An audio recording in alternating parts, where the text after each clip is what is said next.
sujet d'aujourd'hui, c'est la Lune. Je vais vous parler donc de mes voyages astro que j'ai effectués sur cette satellite, sur notre satellite, et vous décrire un peu ce que j'ai pu voir. Donc effectivement, il y a beaucoup de personnes, il y a beaucoup de chercheurs qui ont relaté des faits qui se passeraient sur la Lune, des lumières qui ont été vues. Il y en a qui ont décrit des engins, il y en a qui ont décrit des constructions. Je peux citer même, par exemple, Ingo Swann, qui, euh, qui avait cette capacité à projeter sa conscience sur la Lune. Donc Ingo Swann ne faisait pas du voyage astral, je tiens quand même à préciser ça. Il utilisait lui par contre sa projection de conscience, c'est différent du voyage astral. Il utilise son sixième chakra pour pouvoir projeter sa conscience et voir à peu près de la même manière qu'un voyage astral, mais c'est quand même différent. On n'a pas, c'est pas les mêmes sensations, les mêmes capacités. C'est pas tout à fait pareil. Donc je rentre peut-être en fin de vidéo, j'expliquerai la différence entre le remote moving, je ne sais plus comment ils appellent ça, enfin la projection de conscience et le voyage astral. Donc, Ingo Swann, par contre, a pu investiguer la Lune de cette manière-là et décrire ce que moi j'ai vu exactement pareil. Donc, en fait, effectivement, il y a aussi un très bon livre qui avait été écrit dans les années 70 qui s'appelait Il n'était pas seul sur la Lune, qui était un bon bouquin d'une personne qui avait fait des recherches à travers les photos de la NASA de l'époque, qui avait pu voir pas mal de choses qui s'y passaient dessus, au travers des photos. Donc effectivement, la Lune est un astre qui est loin d'être aride et inhabité comme tout le monde le suggère. Enfin, comme c'est suggéré de toute façon officiellement. Moi j'ai pu voir, j'y étais donc il y a pas mal de temps aussi. Donc la première fois, mon premier voyage astral sur la Lune, c'était pour voir exactement ce qui s'y passait, parce que j'avais la curiosité d'y aller. Donc j'effectue un voyage astral, et à ce moment-là, je me rappelle très bien, arrivé à proximité de l'astre, de la Lune, j'ai été interdit. J'ai pas pu, j'ai pas pu m'en approcher plus. Je me suis retrouvé escorté par deux, on va dire des gardiens, des êtres de lumière, des gardiens, qui m'ont bloqué l'accès et qui m'ont raccompagné gentiment sur Terre, bien escorté, un de chaque côté de mon corps astral. C'était assez strict, c'était ferme. Donc j'ai pas pu voir ce qui s'est passé. Pourquoi? Parce que tout simplement, je n'y étais pas invité. J'y suis allé par curiosité et puis me croyant tout permis, parce qu'à l'époque j'étais un peu jeune aussi. J'ai été sans prévenir. Et donc ça m'a été complètement interdit. Je n'ai pas eu accès, en tout cas cette fois-là. Par contre, par la suite, j'ai été invité plusieurs fois et j'ai effectivement pu visiter ce qui s'y passait, c'est-à-dire qu'il y a effectivement des bases lunaires, aussi bien sur la face cachée que sur la face visible de la Lune. Donc, c'est orbité, alors il y a des bases qui sont... Alors, il faut voir aussi qu'il y a des bases qui sont semi-éthériques, elles n'en voient qu'une partie, des fois physique, mais il y a toute une partie éthérique, éthérisée, de ces bases-là qui sont sur la Lune, et il y a une partie qui est souterraine aussi. Donc moi je vais parler que ceux qui m'intéressent. Donc ce sont des êtres de ce qu'on appelle les planètes de l'Alliance, des bases, qui servent de base relais, qui observent là. C'est plus court aussi pour venir de la Lune sur Terre, franchement, je pense que ça ça les avantage, pour eux c'est un saut de plus. Et donc ils ont tout un tas de bases comme ça. Alors j'ai vu des bases finalement sous d'énormes dômes. Alors ce que j'ai vu qui était marrant, c'est que j'ai vu de la végétation effectivement. Ben, enfin, elles sont sous. Alors je pense que ce que j'ai vu, parce que j'essaie de comprendre quand même, j'ai vu de la végétation, j'ai vu de l'atmosphère, j'ai vu tout ça. Donc je pense qu'il y a une partie quand même qui est sur un plan éthérique qui a pu générer cette végétation, ou alors je n'ai pas forcément des souvenirs complets, mais ou alors elles sont sous ces fameux dômes. Effectivement, ça serait plus simple pour créer une végétation dans une atmosphère artificielle. Quoi qu'il en soit, il y a une atmosphère sur la Lune aussi, d'elle-même. Alors, une atmosphère assez ténue, assez faible, mais il y a de l'air. Ça, je l'ai parfaitement ressenti. aussi. Ça a été confirmé par d'autres, hein, personnes qui font du voyage astro. Donc effectivement, il y a une atmosphère, alors très faible, très très faible. On pourrait comparer l'atmosphère qu'on a peut-être entre 8 et 10 000 mètres d'altitude, vous voyez, donc c'est faible, mais il y a une atmosphère. Ça pourrait expliquer d'ailleurs la fameuse vidéo où on voit le drapeau américain flotter à un moment donné quand il déploie. Donc il y a eu beaucoup d'histoires à ce niveau-là sur cette fameuse vidéo, mais moi quand j'ai pu constater qu'il y avait cette fameuse atmosphère, je me dis peut-être qu'à ce moment-là, il y a un petit courant d'air qui a fait bouger le drapeau. Bon, on n'en sait rien, après ça peut être une explication beaucoup plus rationnelle. Donc, alors, qu'est-ce que je peux vous décrire d'autre? Effectivement, la Terre, bon, alors là, en 2 minutes, hein, la Terre et la Lune ne sont pas plates, donc arrêtez de croire à ces balivernes, ça c'est, je reviendrai aussi là-dessus. Enfin, si je veux, je vais quand même expliquer, donner mon avis sur ces espèces de théories complètement grotesques qui courent en ce moment. La Terre, elle est bien ronde, pas parfaitement ronde évidemment, elle est un peu distordue, mais elle est ronde quoi, quand même, elle n'est pas plate, elle est ovoïde. La Lune, c'est pareil. Donc, bon, juste pour faire une petite discrétion, pour expliquer tout ça, c'est simplement le fait, je pense, hein, que c'est un moyen de discréditer la, toutes les théories qui vont dans ce sens, dans les théories pas du complot, parce que c'est encore autre chose, mais les théories qui auraient, comment on dit, la théorie, oui, on va dire les théories du complet, mais c'est pas, je voulais trouver un autre terme, je l'ai oublié, bon, c'est pas grave. Enfin, c'est juste pour discréditer tout ça. Donc, il y a des êtres qui s'amusent à balancer des infos complètement grotesques pour que justement, quand on veut parler de phénomènes comme la Lune, la Terre creuse ou les planètes du système solaire qui sont habitées, pour que nous soyons complètement discrédités, ils balancent des infos complètement débiles et c'est relayé par un peu tout le monde qui n'a pas le discernement à ce sujet-là. Voilà, en gros, je reviendrai dans d'autres vidéos à ce sujet. Donc en fait, voilà, c'est pour vous dire simplement qu'elle est bien ronde, la Lune est bien ronde, la planète Terre est bien ronde aussi. C'est pas plat comme une pizza, c'est absolument grotesque. Donc, qu'est-ce qui s'est passé? Effectivement, donc là, ils ont bien aussi été sur la Lune, les astronautes, il n'y a aucune trucage à ce niveau-là. Ils ont truqué les photos, ça c'est vrai, évidemment qu'ils ont truqué les photos. Car quand ils ont débarqué sur la Lune, même bien avant, ils ont vu ce qu'il y avait dessus. Ils ont vu toutes les bases, ils ont vu les engins qui étaient au bord des cratères, ils ont vu les constructions, ils ont vu tout ce qu'il y avait. Donc évidemment, ils ont truqué les photos. Donc c'est pour ça que certaines photos effectivement, paraissent, pas paraissent, elles sont truquées. On voit bien le trucage dans certaines photos, mais c'est pas pour autant qu'ils ne sont pas allés qu'ils n'ont pas débarqué, mis le pied sur la Lune. Ça n'a rien à voir.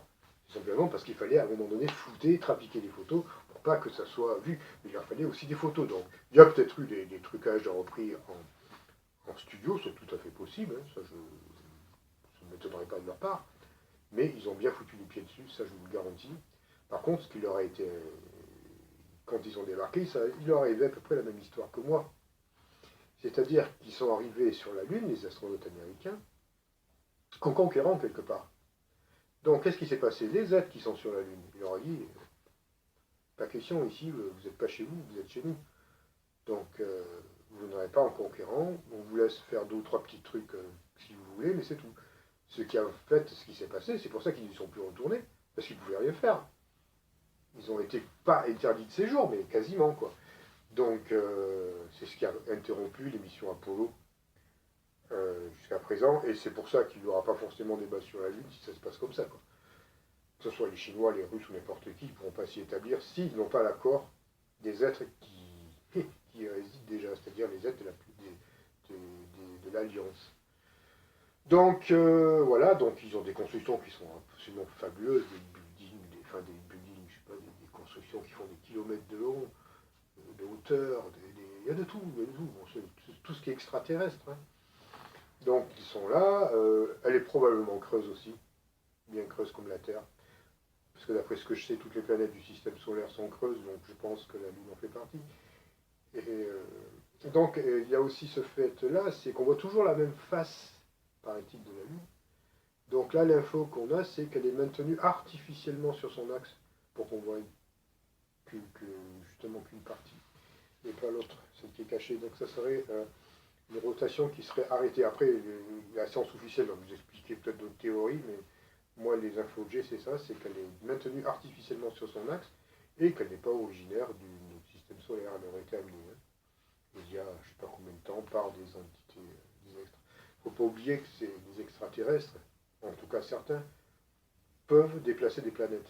Pour montrer un peu les capacités qu'ils ont, la puissance qu'ils ont, ils peuvent déplacer des planètes d'un système solaire à un autre, d'une galaxie à une autre, ils ont ces capacités-là.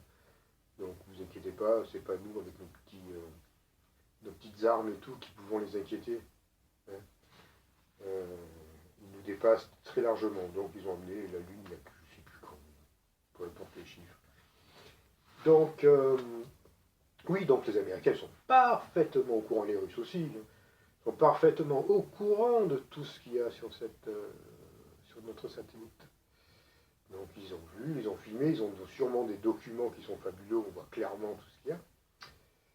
Et de toute façon, si vous étudiez un peu le programme Apollo, surtout la première mission, si vous étudiez le comportement d'Armstrong, Buzz Aldrin et je ne me rappelle plus le troisième, peu importe, vous verrez que si vous étudiez leur vie après ça, vous verrez qu'ils ont vu des choses et ça les a profondément déstabilisés toute leur vie.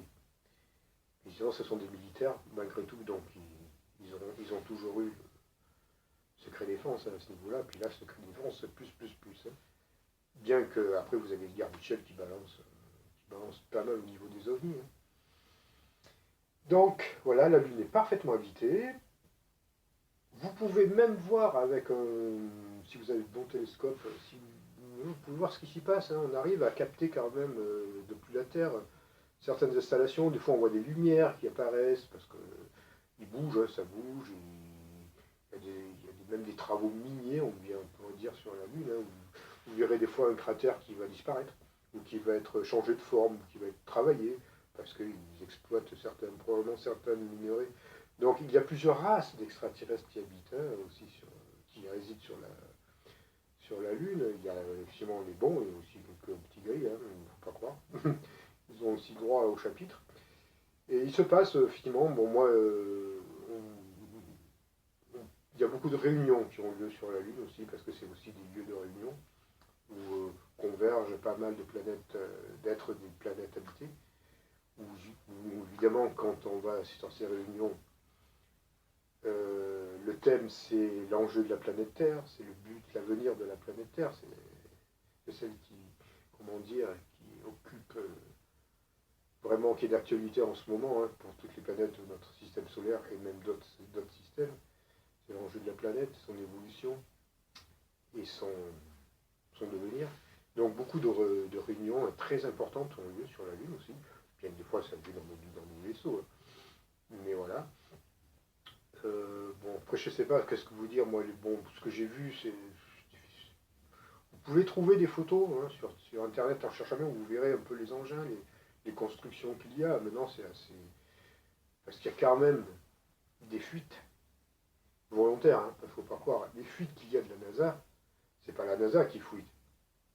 C'est qu'il y a des êtres qui sont implantés, qui ont, comment dire, pris place au sein de ces organismes, que ce soit la NASA, la CIA, la NSA, le Vatican, on en reparlera.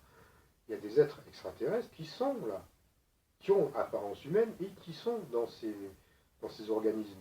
Et qui, eux, vont aider à faire fuiter, transmettre des informations, révéler des informations, quand ça nous est nécessaire, quand c'est bien possible aussi. Ouais, donc, il ne faut pas croire, hein, mais la véritable divulgation officielle n'aura jamais lieu. Jamais les gouvernements reconnaîtront l'existence des extraterrestres.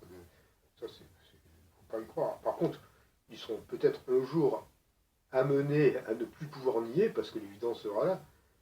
Le jour où ils sont véritablement, ils apparaîtront véritablement de manière peut-être encore plus tangible.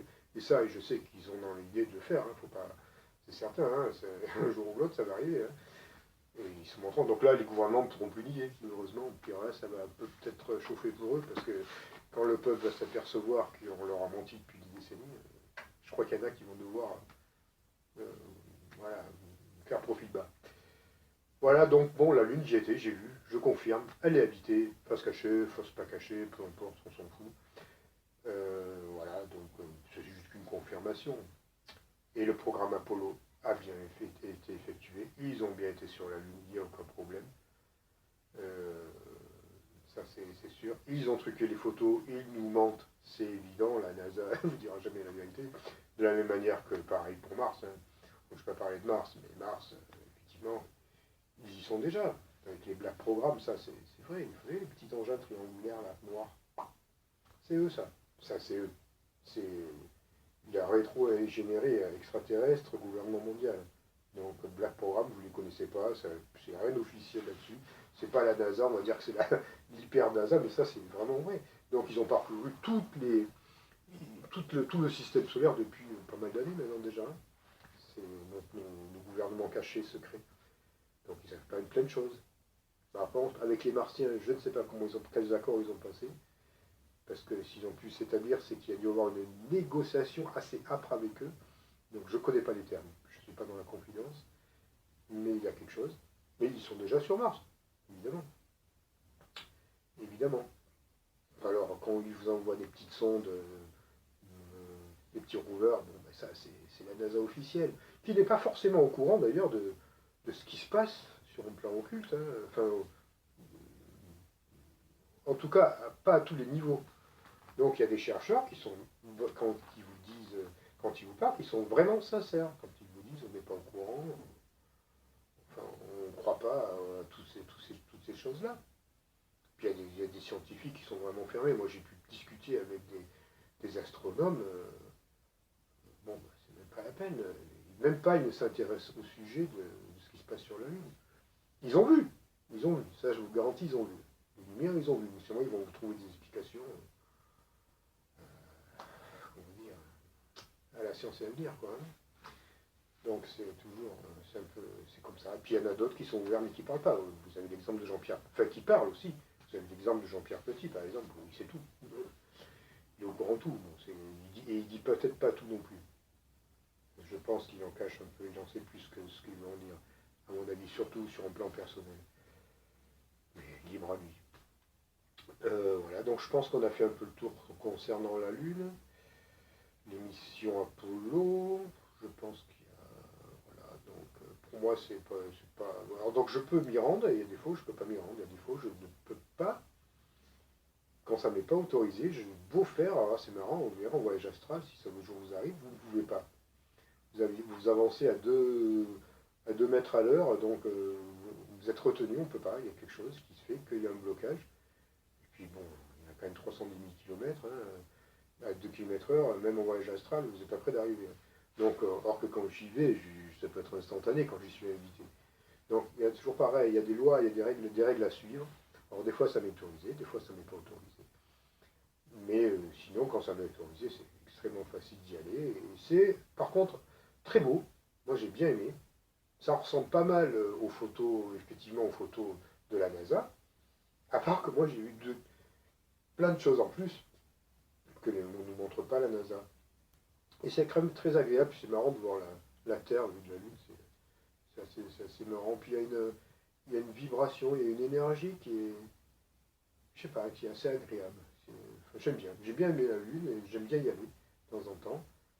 Bien que ce ne soit pas la plus magnifique des planètes. Hein. C'est comme satellite qui reste malgré tout un peu aride par endroits et par contre des fois grouillant de vie et de végétation. De choses assez curieuses à dire c'est comme ça. Voilà, donc ce que j'avais à vous dire concernant la Lune. Et puis voilà, non, après, voilà, donc le voyage astral, je vous avais parlé au début, et comment on appelle ça, l'expansion de conscience, c'est quelque chose de complètement différent. Par contre, ça y ressemble beaucoup parce qu'on capte beaucoup de choses, on voit beaucoup de choses, mais ça n'a pas quand même la subtilité, la puissance d'un voyage astral. On va utiliser notre sixième chakra, on va projeter notre conscience, il y a moins de risques parce que quand on fait ça, qu'on utilise cette capacité pour projeter notre conscience, on peut continuer à parler. Donc, c'est-à-dire qu'on voit les choses, et s'il y a une personne à côté, on peut continuer à dialoguer et transmettre ce qu'on voit. Or, qu'en voyage astral, vous ne pouvez pas. Vous quittez votre corps il reste allongé, il a un état vide, voire, on dirait, presque il est mort, hein, quelque part. Il est vraiment, il n'y a plus de vie, enfin, il n'y a plus de vie. L'âme a quitté le corps astral et l'âme ont quitté le corps physique, donc là, je ne peux pas parler. Quand je suis en sortir du corps, il n'y a plus personne. Donc, je ne peux pas transmettre ce que je vois. Par contre, mes capacités vont être beaucoup plus décuplées, beaucoup plus puissantes, plus subtiles que l'expansion de conscience, qui est en soi quelque chose de très fort aussi. Hein. Pour vous montrer quand même les capacités, parce que voilà, on peut. Alors, dans le cas d'Ingo Swan, c'est ce qu'il sait apparemment. Alors, il y a des choses qui ont été troublantes, parce que je sais aussi, par exemple, qui s'est fait repérer quand il a été sur la Lune, par des êtres qui étaient. Donc, ils sont quand même capables de capter votre propre conscience. Donc, non seulement on voit le corps astral, c'est facile, ils vous voient, mais ils perçoivent aussi une conscience quand elle vient les espionner. Puisqu'il s'est fait repérer, il a dû quitter à un moment donné la Lune pour ça. Voilà, c'est donc pour vous montrer un peu les genres de capacités qu'ont ces êtres. Les terriens aussi, on sent quand il y a une présence, on sent qu'on est observé. Il y a des êtres qui sont assez sensibles pour ressentir ça. Voilà, mais c'était juste pour faire la différence entre ces deux modes d'investigation, on va dire. Voilà, donc il y a voyage astral, sortie et expansion de conscience. Et bon, après, je reviendrai peut-être plus tard aussi sur le voyage astral et des bêtises qu'on j'ai pu lire et entendre des personnes qui disent n'importe quoi à ces sujets-là. On verra ça, ce sera peut-être l'occasion d'une autre vidéo.